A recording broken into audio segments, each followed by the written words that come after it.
Et bonjour à toutes et à tous, j'espère que vous allez bien. Bienvenue dans cette nouvelle émission de Le Point Gaming numéro 2.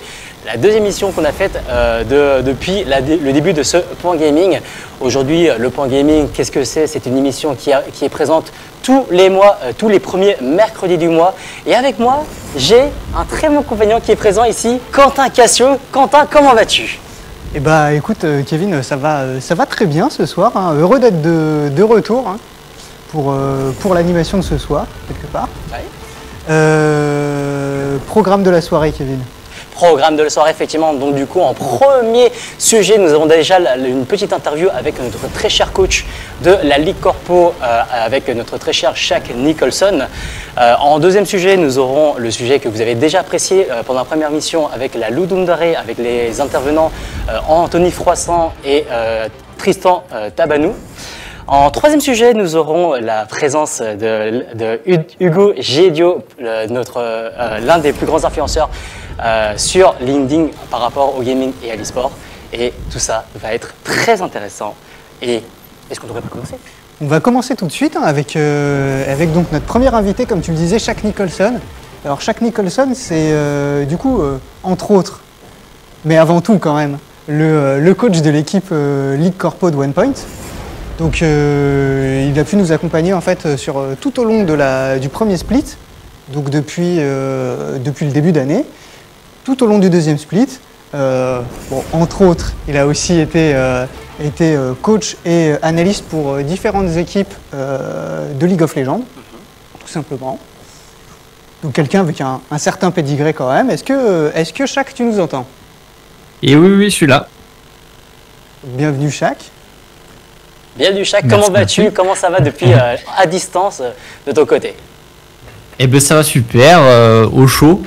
J'aurais bien aimé être sur le plateau, mais c'est vrai que je suis chez moi là, donc voilà, peut-être à une autre occasion, je pourrais être sur le magnifique plateau d'ailleurs, qui a l'air très sympa. Merci beaucoup. Ce sera avec grand plaisir. Quand tu veux, on t'accueille quand tu seras disponible à n'importe quel moment. Du coup, est-ce que tu veux poser la première question? Je te laisse poser la première question. On va poser la première question. Déjà, est-ce que Shaq, tu es satisfait de la présentation qu'on t'a faite? Est-ce que tu auras des choses à rajouter peut-être? Non, je pense que c'est pas mal. Ouais, j'ai pu faire différentes équipes et puis là actuellement on s'équipe on équipe l'équipe de la Ligue Corpo, bien entendu, OnePoint. Donc ouais, non, bon, le pédigré ça fait un petit peu toujours être élogieux. Décalé, mais pourquoi pas, j'accepte. Ça me va. Donc, qu'est-ce que je voulais... Ouais, première question. Qu'est-ce que tu penses déjà de la Ligue Corpo, de l'initiative? Comment tu as pu t'intégrer en fait à cette équipe? Faire monter aussi des personnes en fait qui sont des individus, les faire monter dans une équipe. Est-ce que ça a été simple, compliqué? Comment tu t'y es pris? Déjà, je trouve l'initiative très très chouette. Moi, pendant mes études, j'ai pu avoir des alternances, des choses comme ça. J'ai bossé pendant plusieurs années dans une même boîte, donc une société de services informatiques aussi. Et j'avoue que pareil, si j'avais entendu qu'il y avait des choses comme ça dans la boîte, peut-être que j'y serais encore aujourd'hui. Mais c'est une initiative très cool. Je trouve que l'ambiance est très chouette. Globalement, on est tous ensemble à essayer de donner le meilleur de nous, mais en même temps, il y a quand même une bonne ambiance, les gens s'entendent bien, etc. Donc c'est très chouette à suivre et globalement à faire vivre. Et en plus, globalement, amener des gens qui se connaissent plus ou moins, parce que y a des gens qui sont, je pense par exemple à Corentin qui est de Lyon. Je suis pas sûr que, enfin tu pourras nous le dire Quentin, mais je suis pas sûr que de base vous connaissiez ou vous parlez déjà beaucoup avant. Donc faire amener des joueurs qui se connaissent pas forcément ensemble à créer un groupe, c'est un challenge au final qu'on rencontre déjà en tant que coach sur le jeu, parce que la plupart du temps on se retrouve avec des joueurs, un qui vient du Portugal, un qui vient de Paris, l'autre qui vient de jeux de Sezou, et voilà quoi, on doit créer des liens avec tous ces gens-là, donc on revient un peu sur la même chose en fait dans la Ligue Corpo, quoi. Yes, complètement. Bon, comme tu as pu le dire tout à l'heure, en effet, il y a beaucoup de joueurs avec qui je peux jouer aujourd'hui que je ne connaissais pas en fait avant cette initiative.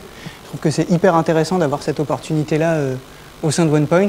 Ça permet vraiment d'ouvrir les communautés, etc. Et puis d'apprendre en fait à travailler avec d'autres expertises au-delà de ça. Et puis le travail en équipe, ça reste quand même une base du monde de l'informatique aujourd'hui. Donc je trouve que c'est hyper intéressant. Totalement. Moi, j'aurais une autre question pour toi, Shaq. Moi, du coup, je suis plutôt vraiment en extérieur de ce côté-là. Quentin, effectivement, tu le disais, il joue dans la partie du corpo avec d'autres personnes et tout et tout. Moi, je voudrais voir de ton point de vue, en coachant l'équipe de Elite Corpo et en coachant des personnes qui, du coup, sont des équipes e-sportives, est-ce que tu vois des grosses similarités ou plutôt même à l'inverse, est-ce qu'il y a des grosses différences qu'il y a entre deux équipes de ce type-là?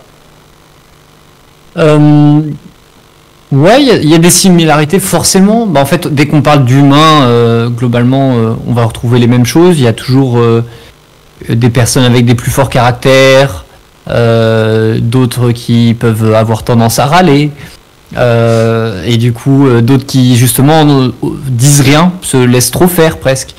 Et je pense que c'est le boulot d'un coach, c'est justement de faire en sorte qu'il y ait un bon équilibre. On peut pas non plus complètement changer la façon, comment les personnes agissent, mais quand il y a des choses un petit peu qui peuvent être problématiques quand on est en groupe, on les corrige. Et ça, en fait, qu'on est dans une équipe pro ou dans une équipe amateur, on retrouve un peu les mêmes problématiques. La différence, je pense, la principale différence, c'est plus par rapport aux disponibilités dans la semaine de chacun pour se retrouver, pour faire des entraînements, des choses comme ça. Là où quand on est une équipe pro, les joueurs sont payés à faire ça. Donc en soi, si on a dit que c'était mardi, mercredi, jeudi, les entraînements, ils sont là mardi, mercredi, jeudi et point barre, quoi. Enfin, il n'y a pas de ouais, moi j'ai une soirée, j'ai un machin, j'ai un ci, voilà. C'est par rapport à ça, mais forcément je peux pas en tenir rigueur à une équipe amateur parce que voilà quoi. Enfin c'est plus un passe-temps avant tout. Il y a aucun objectif réel, on va dire, derrière quoi. Ok, cool. Peut-être une dernière question pour toi. Je sais pas si Kevin en aura d'autres.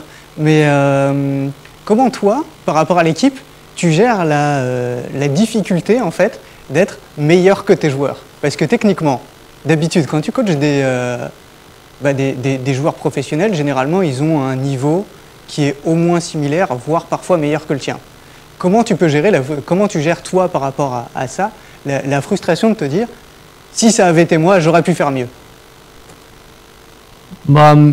Ça, c'est un petit peu, c'est un peu la question qu'on pourrait poser en fait à un prof qui enseigne les maths, soit à la fac, soit en école, genre en 6e, voilà, dans le sens où si un prof il s'énerve parce que son élève de 6e il n'arrive pas à faire une multiplication, bon c'est quand même bizarre.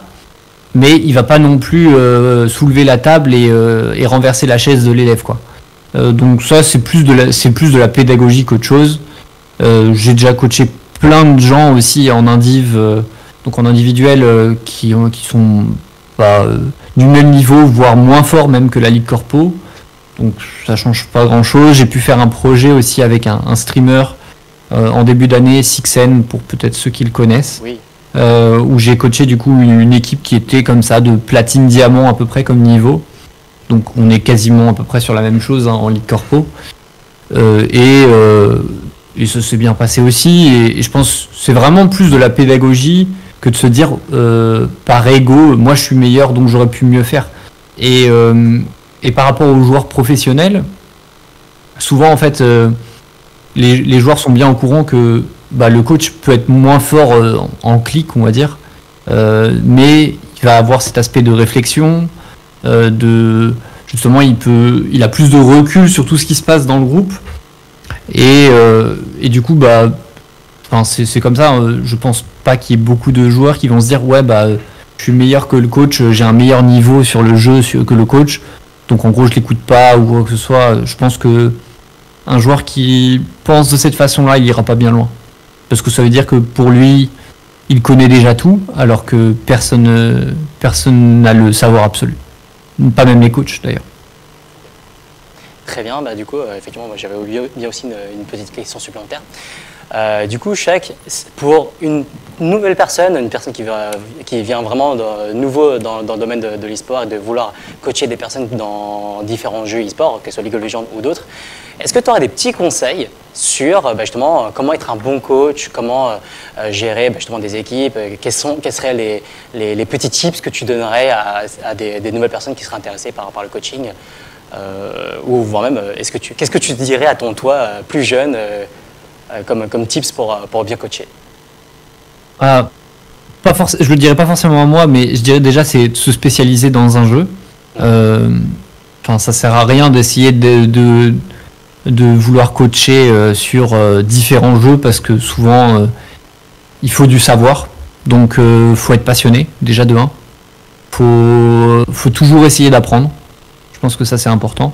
Moi sur les années, au final je fais ça depuis 2019 à peu près, et j'ai beaucoup aussi appris des autres, et des joueurs, d'autres membres de staff qui étaient avec moi, que ce soit des coachs mentaux, des coachs de performance, des joueurs.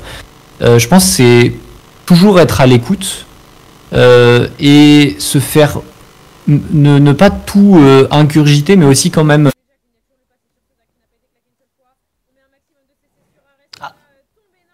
Problème son. Shaq, on t'a perdu depuis 30 secondes au son. 10 secondes au son. À peu près je suis un peu marseillais. Je suis un peu marseillais. Je suis un peu marseillais. Le temps ne passe pas aussi rapidement. Ne vous inquiétez pas, il y a quelques petits problèmes techniques. Donc, ne vous inquiétez pas, on va essayer de régler ça au plus tôt. Donc, du coup, effectivement, on revient sur le sujet de Shaq Nicholson, qui était du coup le coach notre coach à nous, de l'équipe OnePoint, sur la partie League Corpo avec Vitality. Donc, du coup, League Corpo, pour ceux qui ne le sauraient pas et qui n'étaient pas présents au début de l'émission, ou voire même l'émission du mois précédent, c'est un tournoi inter-entreprise de League of Legends entre plusieurs entreprises qui, du coup, s'affrontent tous les lundis soirs pour des matchs endiablés qu'on caste nous notamment avec, bon pas avec toi malheureusement parce que toi tu joues dans cette belle ligue, mais avec Benjamin et moi-même sur des très bonnes parties endiablées. On est plutôt bien parti sur cette ligue corpo. On a un classement qui est un peu dans la moyenne, donc pour l'instant ça se passe bien, mais rien n'est terminé pour l'instant. Rien n'est terminé pour l'instant, en effet. Je dirais que on a eu des parties faciles, on a eu des parties difficiles. L'objectif étant bien sûr de se qualifier aux play-offs. Donc les play-offs, c'est le tournoi à élimination directe. Donc pour y arriver, c'est toujours largement envisageable. Et puis une fois qu'on arrive à ce point-là, et globalement, c'est plus que des victoires l'objectif. Donc voilà, beaucoup d'enjeux mine de rien. Pas mal de travail aussi. Merci à Shaq quand même. Je ne sais pas si on va le récupérer, peut-être pas. Je ne sais pas si vous m'entendez à nouveau. C'est bon, on t'entend. Parfait, on t'entend. Bon, super. J'ai touché à rien, mais je ne sais pas où j'en étais dans mon petit discours, mais si vous pouvez me dire à quel moment à peu près ça avait coupé. Si on était à la rigueur, à la régularité, le fait de vraiment jouer qu'à un seul jeu, s'expertiser sur un seul jeu, et aller en avant sur ce niveau-là, en apprenant le maximum possible sur celui-ci, et comme ça pouvoir ne pas tout régurgiter et juste essayer d'être le plus didactique possible. Ouais, je pense que c'est une chose très importante, et il faut être patient aussi. Okay. Parce que faut pas s'attendre à ce que demain on devienne coach pour la meilleure équipe du monde. Commencez par coacher des amis, peut-être que vous leur donnez 2-3 conseils parce que vous avez regardé plusieurs personnes et au final vous avez compris des choses, et vous les aidez, et puis au fur et à mesure vous trouvez une petite équipe de joueurs plutôt amateurs, et puis au fur et à mesure vous montez, vous prenez en expérience, vous allez vous rétamer des fois, c'est pas grave, je me suis rétamé aussi, Et le tout, c'est de se relever et d'apprendre de ses erreurs. Et puis au fur et à mesure, les marches montent et puis on arrive à être en capacité de gérer des équipes plus importantes, tout simplement, je pense. Une petite question bonus, tu n'es pas obligé de répondre, c'est vraiment la petite question qu'on aime bien poser, histoire de un peu pimenter les choses. Est-ce que tu aurais des petites anecdotes en tant que coach, un peu marrantes ou un peu particulières, un peu bizarres, qui seraient arrivées sans donner de nom, ou alors tu fais ce que tu veux, c'est vraiment, on te laisse totalement le choix de le faire. Arrête une petite anecdote. Je vois ton sourire que tu as une idée en tête, bizarrement. Donc, Ah bah, en fait, c'est qu'il y en a tellement, j'ai pu côtoyer tellement de joueurs différents et des joueurs qui sont aussi très très forts, hein, pour le coup, qu'on voit dans de belles équipes. Et puis par exemple j'ai eu un joueur, c'était la première équipe que je faisais, qui était où on s'est qualifié en division 2, donc pour passer en LFL. Et c'est un joueur en fait qui s'était pas réveillé, mais il était 17h quoi, mais il s'était pas réveillé. On a essayé de le contacter et du coup au final, moi à ce moment-là j'étais analyste et du coup c'est le coach qui est rentré sur le terrain, qui a joué une magnifique Léona. Je sais pas si jamais il regardera ça, mais un petit big up à Supernova. Et puis on a gagné la partie. Voilà. Donc ça c'était quand même incroyable, où au final on a gagné une partie avec le coach dans la partie, alors que peut-être qu'il a un niveau diamant quoi, en support quoi. Ah oui, d'accord. Donc voilà, ça, c'est la petite anecdote sympa, plutôt positive, où aussi j'ai pu avoir une équipe où on a réussi à se qualifier en play-off, en Div 2, c'était l'année dernière ou il y a 2 ans, en partie grâce à un jungler en face qui n'avait pas acheté son item jungle au début de la partie. Ah ouais. Donc il s'en est rendu compte après avoir tué son premier camp. Donc il a eu un retard assez conséquent et forcément ça donnait un avantage certain qui nous a permis de nous qualifier, notamment pour les 10 playoffs qu'on a parlé tout à l'heure. Incroyable. Donc voilà. Bon, et puis il y en a d'autres, il y a des trucs aussi un petit peu plus bon voilà. On en regarde pour une prochaine. Mais on en voit des choses. Ok, très bien. En tout cas, merci beaucoup Shaq Nicholson pour ton intervention, vraiment incroyable.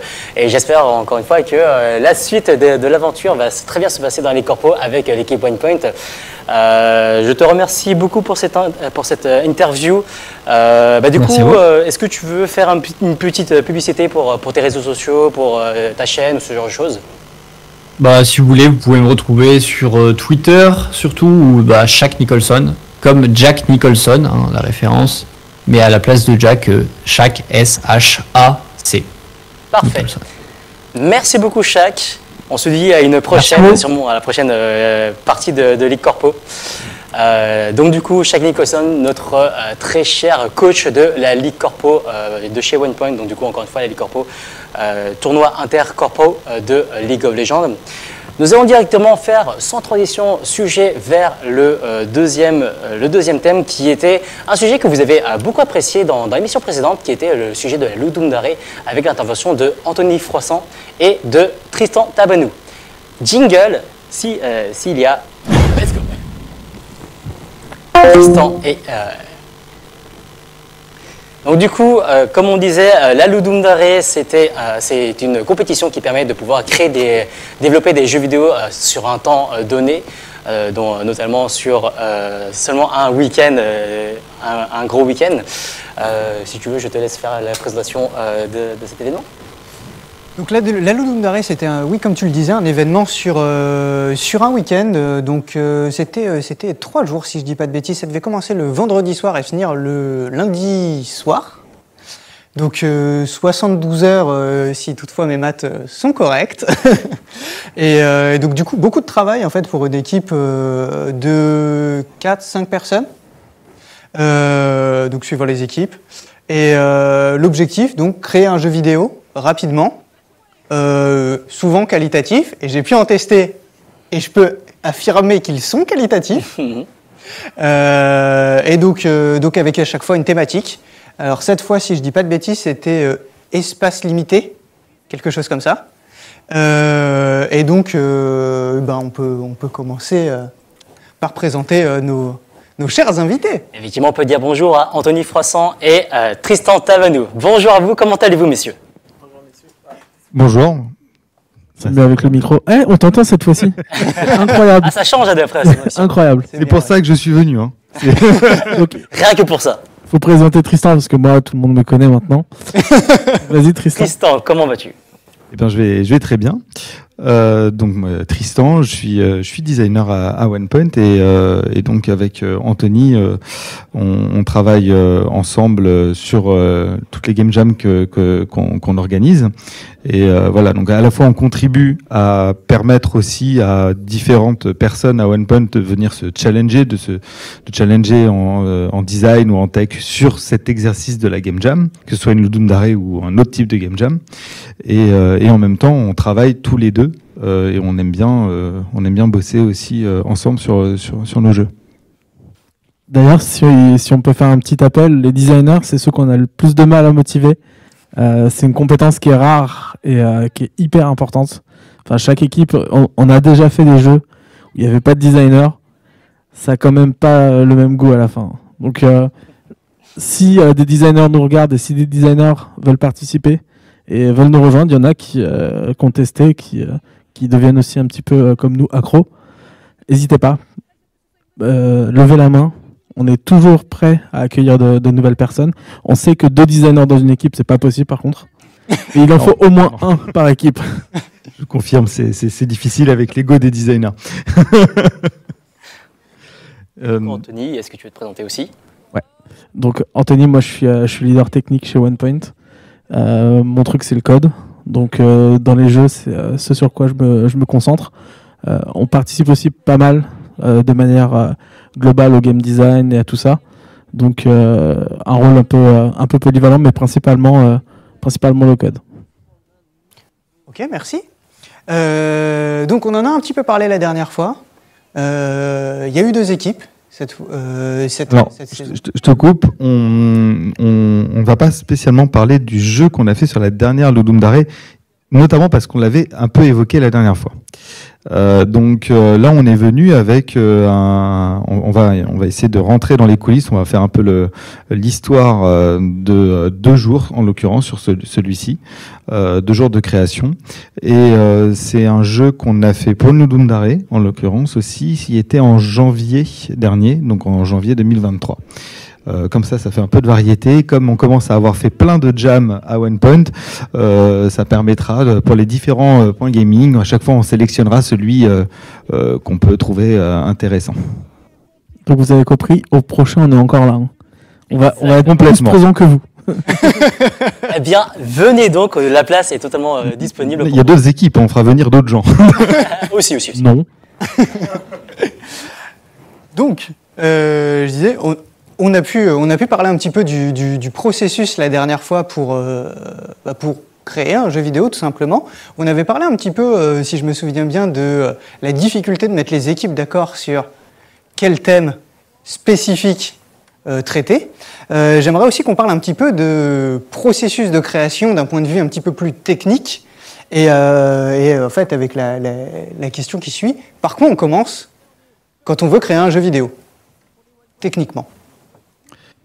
Alors, quand on veut créer un jeu vidéo, on commence par peut-être une idée. Et quand on est en jam, on va commencer par recevoir le sujet. Découvrir la contrainte. Parce que plus qu'un sujet, c'est souvent une contrainte. Donc découvrir la contrainte. Et donc ça commence par beaucoup d'attentes souvent. Parce que je crois que pour le jeu qu'on va présenter, on a eu le sujet à 3h du matin, je crois. Je crois que c'était le premier où on l'a eu à 3h du matin et c'était... En tout cas, on l'a eu très tard, quoi qu'il arrive. C'était soit 1h ou soit 3h du matin. Donc c'est vrai que comme on dit on commence un vendredi soir, en fait on commence surtout un samedi matin. Et comme c'est une compétition internationale, notamment la Ludum Dare, il y a des fois où on est un peu lésé en Europe. Et là ouais, on avait eu le sujet assez tard. Et le sujet du jeu dont on va vous parler aujourd'hui, donc on a eu en janvier dernier, c'était Harvest. La récolte. C'est vaste, en même temps c'est flou. Donc ça commence par quoi? Ça commence par lister tous les mots auxquels ça nous fait penser. Donc ça peut être de manière très terre à terre, récolter. Ça peut être de manière un peu plus métaphorique. Je vais récolter des âmes, je vais récolter des choses. Ça peut être, Et donc ça commence par on prend un tableau blanc, on écrit les mots auxquels ça nous fait penser, on essaie de rebondir dessus, on essaie de penser à des jeux qu'on connaît, qui utilisent le thème, etc. Et surtout, on essaie de s'éloigner de jeux ou de concepts trop existants et trop faciles. Donc la plupart du temps, la première idée qu'on a, c'est un truc que tout le monde va faire. Et donc dès que les jeux sont postés, tu regardes et tu as 10 000 fois des jeux où tu moissonnes des âmes. Ça nous intéressait pas trop. Donc je pense que c'est vraiment le tout début. Ça peut durer 1 heure, comme ça peut durer 6 heures. 4 heures la dernière fois, on a mis 4 heures. Ouais. Alors, sur notre premier jeu, c'était pire. C'est qu'on avait trouvé une idée, on a été dormir et on a changé toute l'idée après. J'ai l'idée le lendemain. Ouais. Là, c'est là où tu l'évoquais, c'est se mettre d'accord. C'est arriver à convaincre chacun que l'idée vers laquelle on va est bonne. Et dans le cas de Harvest, on avait eu 2 idées. Enfin, non, on avait eu une idée qu'on n'arrivait pas à concrétiser. On voulait faire un voyage dans le temps. On voulait faire un truc un peu dark, un peu une enquête. On avait très peur du jeu de ferme. Et on s'était dit, c'est des réponses qu'on va avoir tout le temps. C'est un univers dans lequel on se projetait pas énormément, donc on a essayé d'être malin. Ça nous a pas spécialement réussi. On voulait aller récolter des âmes. On était parti sur un jeu où on devait mourir pour revivre et puis essayer de craquer un peu le système. Alors, faut le dire, le thème ne nous a pas du tout plu. Et c'est vrai que c'est une récurrente chez nous. Ça arrive tout le temps. Mais là, celui-ci aussi, ça va été un peu compliqué et tard dans la nuit. D'un coup, il s'est passé quelque chose d'un peu particulier. Il y en a un de nous, je saurais plus dire lequel. On était une équipe de 4 plus 1, parce que il y a notre camarade Louis qui est venu poser la musique par-dessus. Big up Louis. Mais il y a l'un de nous qui d'un coup s'est dit tiens, mais on pourrait faire un jeu où on se balade juste et puis on a des choses à découvrir, donc une mécanique de gameplay très contemplative. Il était tard, ça nous a tous plu. En fait, c'est à la force d'être bloqué, à la fin j'ai dit écoutez, on fait tout l'inverse. On va faire un jeu hyper dark, etc. Là on fait un jeu hyper chill. Et là tu nous as rappelé A Short Hike, et donc qui était un jeu indé sur lequel on avait tous de l'expérience, en mode vraiment c'est chill, t'es sur une île, tu découvres tes petits secrets et tout. Et donc tu vois, genre on est parti dans une idée, on bloquait, on est parti à l'opposé. Et ça nous a réussi. Est-ce que j'ai mon écran qui est partagé? Donc, hop, j'appuie. Ça, on verra ça avec la régie si y aura un retour. Alors. Et on verra ça. Du coup, pour l'instant, je vais parler plutôt côté technique, côté Anthony. Du coup, dans le développement d'un jeu, du coup, on a bien l'écran. Waouh, c'est très très blanc.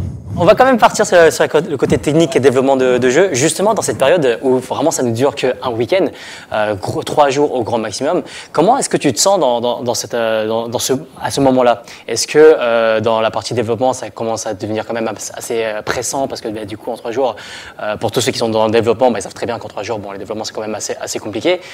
Toi, dans ce mood-là, comment est-ce que tu te sens? Est-ce que tu es sous pression ou est-ce que non, ça va, tu as l'habitude? À force de faire des Ludum Dare, tu as vraiment l'habitude, donc du coup c'est bon, tu es totalement chill. Ou alors il y a quand même cette part de, à voir comment ça se passait, mais on fait avec le fil de l'eau. Il y a toujours une deadline à respecter, donc il y a forcément un moment où on se dit il va falloir cravacher. Moi, j'ai la particularité de faire le week-end complet sans dormir pour délivrer. Donc ça, j'ai pas de stress. En fait, le seul point qu'on a, c'est que c'est comme tous les projets de développement, c'est comme tous les projets dans la vie, c'est qu'il faut synchroniser les gens. Il y a des étapes qui doivent venir avant d'autres. Et là, dans un temps comprimé, dans un temps compressé sur 48 heures, c'est encore pire. C'est-à-dire que nous, on doit implémenter le déplacement d'un personnage. Le personnage, il va arriver samedi midi. Parce que Tristan, faut qu'il ait l'inspiration pour le dessiner, etc.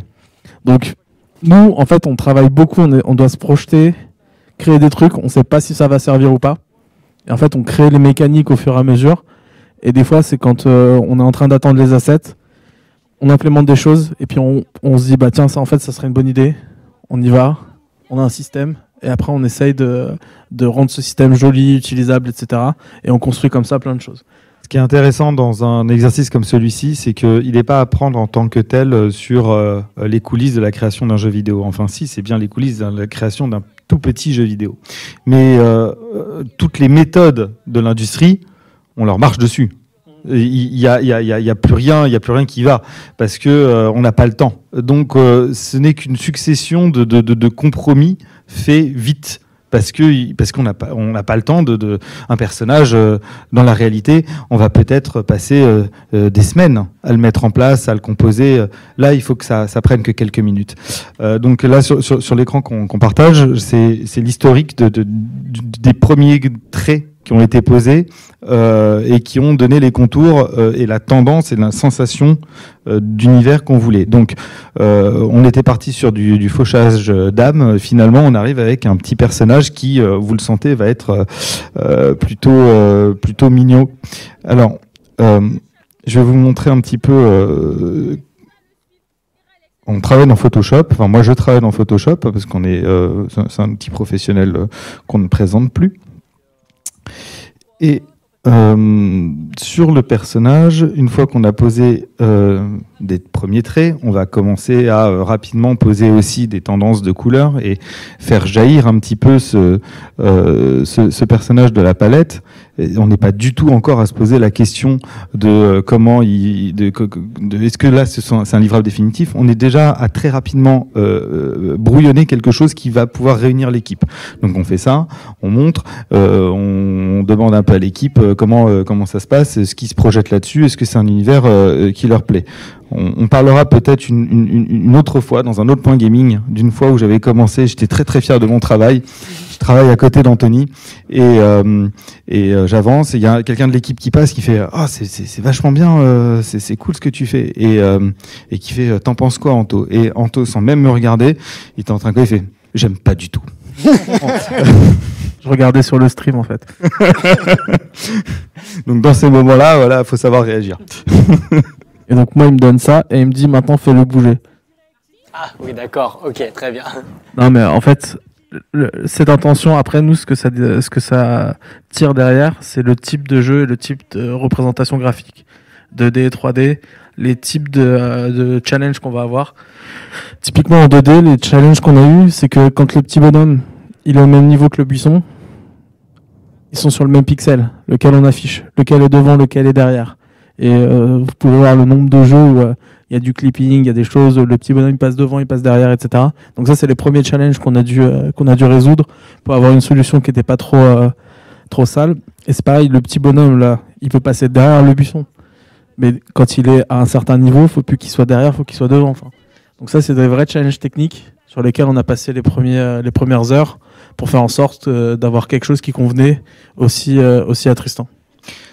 Du coup, en même temps que techniquement, il commence à se poser des questions et qu'on essaie de trouver des réponses collectivement, bah, on avance un petit peu dans le draft et on pose l'ambiance. Typiquement, je me rappelle de ce moment-là. Je ne sais pas comment ça va rendre ou pas à l'écran, mais je sais que moi, j'étais assez OK là-dessus. Et pareil, on se pose la question de savoir si on part comme ça. Et Anthony dit, moi, je trouve que ça manque de pêche. Il y avait quelque chose qui n'était pas assez coloré. C'est vrai que d'un coup, voilà, hop, on va voir. Je sais pas comment ça aura été ou pas rendu. Il y a du avant-après sur l'écran. On voit comment d'un coup, voilà, on va rajouter un peu d'énergie dans la colorimétrie. Tout ça. Donc ça, c'est des débats d'équipe. Après, une fois qu'on a fait ça, il va falloir que eux, ils ont commencé, hein, ils avancent, hein, ils sont déjà à coder des trucs, et moi, j'ai pas encore livré quoi que ce soit. Là, on est dans un moment où on pose des bases. Mais il y a que quelques heures, hein, qui sont consommées à ce moment-là. Après, il faut partir sur sur la vraie réalisation des assets. Et c'est ça qui va prendre un certain temps. Donc on part de cette direction et on va progressivement après commencer à poser des éléments au fur et à mesure, et là qui vont être des éléments réels, qui vont prendre ou pas un certain temps, des éléments de décor. Par exemple, nous on voit le pont, on fait on va faire une quête pour construire un pont. Donc là, on met en place un système où il faut collecter des planches. Et une fois que tu as toutes les planches, le pont est fait. Donc c'est comme ça qu'on itère. C'est que Tristan pose des choses, des éléments de décor. On dit tiens, on pourrait faire ça, on pourrait faire ça, on pourrait faire ça. C'est vrai que c'est pas toujours très structuré dès le début. Parce qu'on n'a personne qui était en capacité forcément de driver ça. À la différence d'un projet logiciel où logiquement on a un backlog, on a une route tracée. Là vraiment, on y va. On y va. Donc au fur et à mesure, on va réaliser des assets. Une fois encore, comme je le disais, il n'y a rien qui se passe correctement. En vrai, n'importe quel professionnel là regarderait mon document et dirait mais qu'est-ce que c'est que ce bazar ? Tout est mis n'importe comment au même niveau. On n'a pas le temps. Peut-être que dans la réalité, il y a plusieurs docs qui sont faits parce que il faudrait que ça corresponde à une arborescence d'organisation, etc. Là, finalement, mon doc devient le seul espace d'expression dans lequel je vais rusher de l'asset et les distribuer au fur et à mesure aux développeurs, et puis on teste directement les choses pour progressivement mettre en place le jeu et ses mécaniques. Au final, notre jeu à ce moment-là, il a toujours pas de nom. On cherche, on met souvent du temps à trouver le nom, et on se rend compte que ça n'a rien à voir avec Harvest en fait. On a oublié le thème, ouais. Il y a un moment où il est déjà peut-être samedi soir, tard, et en fait, notre jeu n'a rien à voir avec le thème. et on s'en est pas aperçu. Donc, on l'a appelé notre jeu. Astuce de consultant. Regardez. On attend, tu l'as pas ? Exactement. Il faudrait qu'on charge le... En gros, t'es fatigué, c'est samedi, il est presque minuit, tu fais... Écoute, c'est le dernier jour avant la récolte. C'est ton dernier jour de vacances avant d'aller faire les moissons. Donc c'est The Day Before the Harvest. Parfait. Incroyable. Ah, attendez, j'ai pas le... Je suis en train de lancer. The Day Before the Harvest, effectivement, on l'avait vu notamment sur cette chaîne, sur la chaîne OnePoint Stream, justement le déroulement de cette Ludum Dare, et qui a du coup justement tous les colis, les différentes équipes qui avaient développé leur propre jeu. Merci beaucoup Anthony et Tristan pour cette présentation, très instructive et vraiment très intéressante. On se dit à une prochaine Ludum Dare. Vous allez reparticiper bien sûr. Oui, bien sûr. N'hésitez pas du coup à aller chercher le jeu sur Itch. D'accord, c'est là qu'il est hébergé. Vous allez pouvoir le tester. Le jeu est donc une petite mécanique vraiment très chill d'un petit personnage que vous allez pouvoir déplacer dans le temps d'une journée. Alors une journée c'est 6 minutes, c'est un run. Et il y a 29, c'est ça ? 31 je crois. Une trentaine de secrets. Ouais, une trentaine de petits secrets à découvrir. Peut-être qu'il vous faudra plus d'un run pour le faire, si vous voulez en tout cas tout découvrir.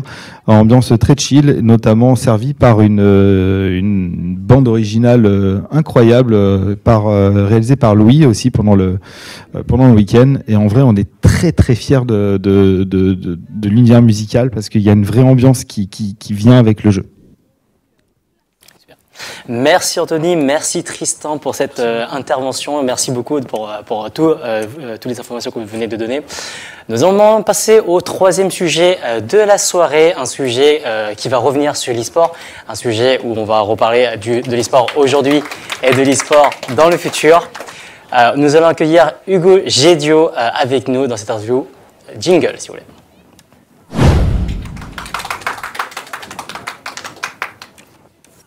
Bonjour. Bonjour Hugo, comment vas-tu? Hugo, petite présentation, tu es la personnalité gaming et e-sport numéro 1 sur LinkedIn selon le classement Favicon. Donc du coup Favicon, une plateforme qui va faire des classements sur LinkedIn sur différentes catégories. Tu es également la personnalité marketing numéro 10 sur LinkedIn. Donc déjà bravo pour tout ça, déjà rien que ça. Merci. Tu as déjà à peu près plus de 10 ans d'expérience sur le secteur du gaming. Et en plus de ça, tu as été spécialiste marketing e-sport chez Team Vitality. Comment vas-tu, Hugo, après tout ça? Eh bien, ça va super. Déjà, merci pour l'accueil. Vous avez une très belle salle, très belle émission, un public en plus. Et donc non, félicitations. Voilà, qui font du bruit un peu si vous les entendez en backstage. Le public, il est là. Donc non, super. Ça va très bien. Merci. Ok. Donc, personnalité très influente finalement sur LinkedIn, beaucoup dans le thème des jeux vidéo. L'e-sport en règle générale, qu'est-ce que tu en vois pour le futur? Comment tu penses que ça va évoluer? Est-ce que ça va régresser? Est-ce que ça va s'avancer? Est-ce qu'on part peut-être vers une légitimité de l'e-sport par rapport au sport classique? Alors oui, complètement. Moi, je vois vraiment une évolution, en tout cas dans le monde de l'e-sport. On a vraiment des belles bases qui ont été posées maintenant depuis plusieurs années. Petite anecdote d'ailleurs, enfin en tout cas information, c'est que le mot e-sport, vraiment, on connaît le modèle de l'e-sport et des compétitions de jeux vidéo depuis 1962, donc ça fait déjà quelques temps. Mais le mot e-sport, vraiment ce mot-là, on l'a vu pour la première fois écrit en 1999. Donc voilà, on est maintenant 20 ans plus tard, on a eu un peu ces bases de l'e-sport, des clubs d'e-sport, une première structuration qui est arrivée, mais évidemment il y a encore beaucoup de travail encore à accomplir, côté éditeur, côté club, même les joueurs aussi se développent de plus en plus. Et donc voilà, ça fait aussi partie un peu de l'émission de raconter un peu toute cette histoire sur LinkedIn. Et puis au niveau de l'avenir de l'e-sport, j'ai envie de dire, je vois beaucoup de choses, hein, et puis on voit un peu dans les tendances déjà avec des clubs qui ont leur stade maintenant, enfin en tout cas des clubs qui vont avoir leur stade en 2024. Donc je pense que ça va être l'une des tendances qu'on va pouvoir voir arriver et suivre, et certainement d'autres clubs qui en auront un peu eux aussi dans les années futures. On peut parler aussi même de la scène féminine de l'e-sport aussi, qui a fait un grand pas cette année, notamment sur Valorant avec les Game Changers. Sur League of Legends aussi, je pense à la Coupe des Étoiles, ou en tout cas de plus en plus de clubs qui ont des équipes féminines. Et moi, j'espère voir, j'ai envie de dire, alors on a eu beaucoup l'an dernier un peu ces affrontements France-Espagne, donc vraiment ces affrontements internationaux. Et moi, j'espère voir aussi ça de plus en plus côté e-sport. Donc pourquoi pas sur League of Legends, pourquoi pas un France-Espagne avec nos meilleurs joueurs et meilleurs coachs en France, pourquoi pas des joueurs OnePoint, hein, peut-être dans cette équipe dans quelques années. Donc non, j'espère en tout cas que ça va aller dans le bon sens, mais en même temps, voilà, une vraie structuration à aller chercher sur plein de points aussi. Effectivement, et du coup, justement, tu fais une très très bonne transition avec la partie, l'équipe OnePoint ici présente. Du coup, justement, qu'est-ce que tu penses de l'e-sport? Justement, on en parlait avec Shaq Nicholson au début de l'émission, de l'e-sport en inter-entreprise, dans les écoles. On essaie de ramener de plus en plus justement de structures qui sont normalement pas voués à l'e-sport, voire même dans le domaine du jeu vidéo, mais là on les inclut vraiment de plus en plus dans ce domaine-là. Qu'est-ce que tu en penses? Est-ce que tu vois ça d'un bon œil, ou est-ce que tu vois ça d'une bonne manière, et surtout justement, principalement, qu'est-ce que tu en penses? Alors bien sûr que je vois ça d'un bon œil, parce que ça fait un peu partie de mes combats aussi, parce que quand on décide de parler d'e-sport sur LinkedIn, eh bien on a envie de croiser aussi ces cultures, de culture du monde de l'entreprise et aussi du gaming. 5 ans en arrière, on me prenait un peu pour un fou à parler d'e-sport sur LinkedIn, là où on était vraiment sur une plateforme qui était avant tout une CVTech, ou alors le rendez-vous des entrepreneurs, chefs d'entreprise. Donc non, je suis vraiment très content de voir un peu toutes ces initiatives, très content de voir OnePoint avec une équipe e-sport, puis même aujourd'hui pour un collaborateur et pour l'entreprise, il y a plein d'avantages pour tous. Pour un collaborateur, on parle beaucoup de ces enjeux de bien-être en entreprise, et de plus en plus, on a un peu passé, j'ai l'impression, cette époque du baby-foot dans l'entreprise. On essaie d'aller chercher plus loin dans ce bien-être aussi. Et donc je pense que l'e-sport quand même qui touche aujourd'hui 7 Français sur 10, donc parle, enfin, en tout cas doit parler en entreprise. J'espère avoir de plus en plus d'initiatives. Et puis là, quand je vois tout ce qui se passe chez OnePoint, avec des LAN qui sont financés par l'entreprise, des joueurs, du coaching, des maillots, donc c'est vraiment honorable. Donc je suis vraiment très très content de voir ce type d'initiative. Ok, merci. J'ai peut-être une petite question pour nous côté OnePoint. On a déjà eu une initiative côté League of Legends en compétitif. Est-ce que toi, de ton point de vue, il y a d'autres jeux qui sont compétitifs et qui ont vraiment leur place en fait dans l'entreprise et qui pourraient être moteurs d'initiatives côté OnePoint entre autres. Ouais, complètement. Alors en fait, ce qui est bien dans l'e-sport, c'est qu'on a quand même cette habitude d'avoir des clubs omnisports. Donc c'est un peu une des différences qu'on a avec les clubs sportifs qui souvent sont monosports. Mais nous, on a des clubs qui sont omnisports, donc qui sont sur plusieurs jeux, différents jeux. Donc forcément que ça a sa place aussi en entreprise. Et je pense que il y a tout type de collaborateurs aussi en entreprise. Donc vous, pour l'instant, c'est beaucoup de League of Legends, mais j'ai entendu parler de joueurs Smash aussi, avec apparemment 2 pépites chez OnePoint. Donc certainement qu'on les verra sur des événements aussi. Et donc non, je pense vraiment que cette partie vraiment omnisport et différents jeux a sa place. Et voilà, tout simplement. Parfait. Moi, j'aurais plutôt une question qui va plutôt partir sur le côté justement réseaux sociaux et justement sur le côté LinkedIn par rapport à cela. Justement, pourquoi est-ce que tu as fait ce choix de LinkedIn que d'autres réseaux sociaux? Justement, on a plus l'habitude de Twitter, d'Instagram, ce genre de choses. Pourquoi est-ce que toi, tu as choisi vraiment LinkedIn, surtout à une période où, en fait, déjà l'e-sport, on ne connaissait pas du tout. Sur LinkedIn, encore moins du tout. Donc, du coup, pourquoi est-ce que tu as voulu aller sur ce réseau-là? Plusieurs choses. Déjà, c'est une période où j'étais étudiant, j'étais en licence marketing, et c'est vraiment un moment de ma vie où on commençait à voir un peu des personnes qui commençaient à vivre de l'e-sport, un peu ces emplois aussi en club d'e-sport, et je me suis un peu fixé ce challenge de me dire ok, essaie de tout faire pour travailler dans l'e-sport à la fin de tes études, d'aller chercher ce contrat dans un club. Voilà, c'était un peu mon petit challenge à moi, en tout cas pendant mes études. Quand j'étais vraiment jeune, adolescent, j'étais beaucoup sur Facebook. Il y avait des groupes Facebook pour trouver des matchs sur Call of Duty. Voilà, pour ceux qui ont joué un peu sur ce jeu. Ou encore plus tôt, avant, c'était compliqué, parce qu'avant, ça s'organisait sur des forums. Donc, on passait une semaine à organiser son match. Le week-end, ça se faisait quasiment jamais. On avait 50% de chance d'avoir un match à la fin de la semaine. Donc après, voilà, il y a eu Facebook où c'était beaucoup plus simple, parce qu'il y a des groupes Facebook. Et moi, j'avais créé un groupe Facebook qui rassemblait 1500 joueurs de Call of Duty et pour trouver des matchs de scrim, donc des matchs d'entraînement rapidement. Et ensuite, l'e-sport est rapidement passé sur Twitter. Et là, c'est vrai que sur Twitter, moi, j'ai eu beaucoup plus de mal en fait à trouver ma place un peu dans ce modèle-là. Surtout sur moi, le modèle que je connaissais, qui était de connecter des joueurs entre eux.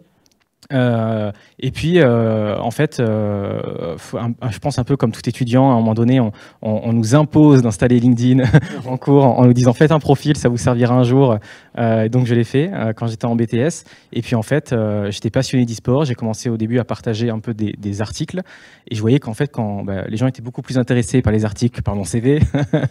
Et donc je me suis dit, c'est marrant, les gens aiment ça en fait, le gaming sur LinkedIn, les gens aiment ça. Et c'est une des choses que j'ai appris aussi dans mon parcours en marketing, c'est que un réseau social, souvent, il n'est pas là pour sa fonction première. Donc, on peut dire que LinkedIn, sa fonction première serait de trouver un emploi.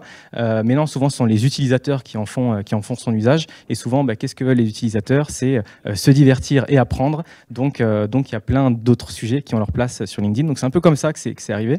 Au début, en partageant des articles. Et après, c'est un peu effet boule de neige où, en partageant des articles, on rencontre des personnes qui nous proposent de créer des projets communs.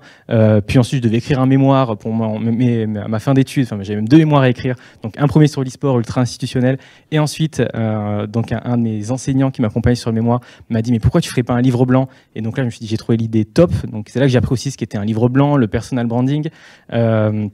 Et puis, au fur et à mesure, en fait, ça a pris, la thématique a plu. Et puis, il y a des initiatives qui ont fait qu'aujourd'hui, on parle d'e-sport en entreprise. C'est devenu un vrai sujet. Et c'est pour ça aussi que je suis arrivé donc, chez Team Vitality, notamment pour travailler aussi sur la Ligue Corpo. Parce que, du coup, tout matchait bien, quoi. J'avais ce profil B2B, en même temps fan d'e-sport, B2C, joueur aussi. Et puis, avec cette envie de développer l'e-sport en entreprise. Donc, du coup, ce que tu es en train de dire, c'est que c'est grâce à toi qu'on a une équipe e-sport chez OnePoint dans ce cas-là. Alors, même pas en partie, parce que quand je suis arrivé chez Team Vitality, il y avait déjà eu une phase de test de Ligue Corpo qui s'est déroulée pendant 6 mois avec des premières équipes. Donc, il y a vraiment des fondations qui sont arrivées. Et moi, je suis arrivé donc un peu en support donc à ces premières recherches qui ont été faites pour justement développer la ligue, essayer de la faire monter en gamme. Donc notamment, c'est là qu'on a revu un peu toute la direction artistique de la ligue, les packs entreprises, parce que donc c'est une compétition qui dure sur 1 an et les entreprises ont des packs de communication pour communiquer. Donc on essaie de les accompagner un maximum. Donc j'étais un peu, j'ai envie de dire, de la seconde vague en tout cas de la Ligue Corpo, là où en tout cas beaucoup de joueurs de la Ligue Corpo connaissent Livius, qui est administrateur de la Ligue Corpo. Lui a été là vraiment à la fondation du projet. Moi je suis arrivé donc juste après, plus pour structurer la partie vraiment marketing, quoi. Ok, super. Ok. Peut-être une petite question pour finir. Bon, ton équipe favorite, peut-être pas la demander, je pense que tout le monde aura compris. Ouais. Alors j'aime beaucoup d'équipes quand même. Hein. Non, mais bien sûr, mais ouais. Quel est ton jeu favori?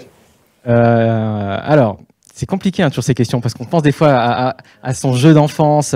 J'étais un joueur pendant longtemps. Et ton jeu compétitif? Jeu compétitif favori? Non, je dirais TFT. Maintenant, Teamfight Tactics. Voilà, jeu de plateau fait par Riot, donc dans l'univers de League of Legends. Voilà, pour ceux qui découvrent, qui est un jeu que j'adore. Donc voilà, c'est un peu le petit frère de League of Legends. Ok. Peut-être une petite LAN de TFT qui va arriver, sait-on jamais. Bon, on en discute, on en discutera, il n'y a pas de souci. J'étais en LAN il y a 2 semaines. On a 2 semaines pour faire ça, super. Il y en a une à la fin du mois, il y a la Nantes Arena, super LAN d'ailleurs sur TFT. Donc pourquoi pas croiser des joueurs Endpoint aussi. Sait-on jamais, sait-on jamais. Mais en tout cas, encore une fois, merci beaucoup Hugo pour cette intervention et pour cette interview. Très instructive également. Du coup, je pense qu'il est temps de conclure les différents sujets d'aujourd'hui. Merci à tous les participants, merci à tous les intervenants qui sont passés devant la scène. Les applaudissements du public toujours présents. Peut-être que vous, dans la prochaine émission, vous serez également dans le public. La prochaine émission qui sera du coup tous les premiers mercredis de chaque mois. Et du coup, la prochaine, ce sera le 6 décembre. Notez cette date parce qu'elle sera très importante. Nous, en fait, tout simplement, on a juste besoin de se dire un petit dernier au revoir avant le mois prochain. Quentin, alors, comment c'était cette émission pour toi actuellement? C'était génial, un retour finalement. J'ai changé de co-host quelque part. Peut-être encore changer aussi encore. Peut-être changer la prochaine fois encore, hein, en espérant vous voir aussi avec Benjamin pour la prochaine fois.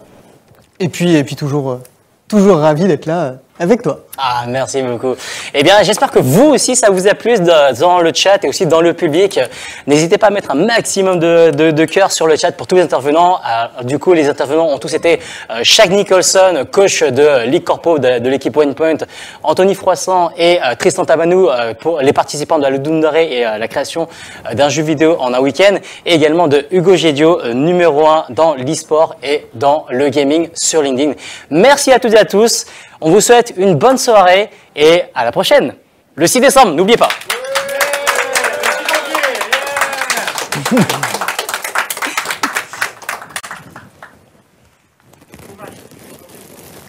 Ah zut.